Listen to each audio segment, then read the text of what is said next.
Hi అందరికీ. Spring అయితే start అయిపోయింది. నేనైతే చాలా ఎక్సైటెడ్‌గా ఉన్నా గార్డెనింగ్ అయితే స్టార్ట్ చేసేయొచ్చు అనేసి. ఇదైతే మా బ్యాక్ యార్డ్. అండ్ నేనైతే సైడ్ వచ్చేసరికి కొన్ని గార్డెన్ బెడ్స్ ఏయిచ్చాను. వాటికి ఇంకా వర్క్ పెండింగ్ ఉంది. సో, అది చూడాలి ఇంకెప్పుడవుతుందో. ఎంత త్వరగా పాసిబుల్ అయితే అంత త్వరగా స్టార్ట్ అయితే చేసేసేయాలి. ఇక్కడ వచ్చేసరికి నేను ఆల్రెడీ నా దగ్గర ఉన్న melon seeds and cucumber seeds అయి ఉన్నాయి. సో, నేను మోస్ట్ ఆఫ్ ద సీడ్స్ ఏంటంటే ఫస్ట్ అయితే ఇలాగ టిష్యూ పేపర్‌లో పెట్టేసి ఒక బాక్స్‌లో పెట్టేసి వాటర్ స్ప్రింకిల్ చేస్తాను. సో, దాన్ని బట్టి ఏంటంటే దానివల్ల జర్మినేషన్ కూడా ఎక్కువ అవుతుంది అండ్ మంచిగా ఉంటుంది. సో, కొన్ని నేను వెజిటబుల్ సీడ్స్ అయితే ఇలాగ చేసి పెట్టుకున్నాను. ఈ సీడ్స్ అన్నీ లాస్ట్ ఇయర్ గార్డెనింగ్ చేసినవే నేను కొన్ని స్టోర్ చేసి పెట్టుకున్నాను.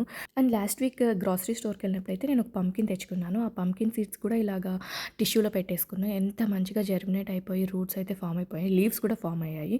ఇలా చేసుకోవటం వల్ల ఏంటంటే ఒక 2-3 డేస్‌లో అయితే మంచిగా జర్మినేషన్ స్టార్ట్ అయిపోతుంది. అండ్ బెండకాయ కూడా సేమ్ ఇలాగే చేశాను. వాటికి కూడా మంచిగా రూట్స్ ఫామ్ అయిపోయాయి.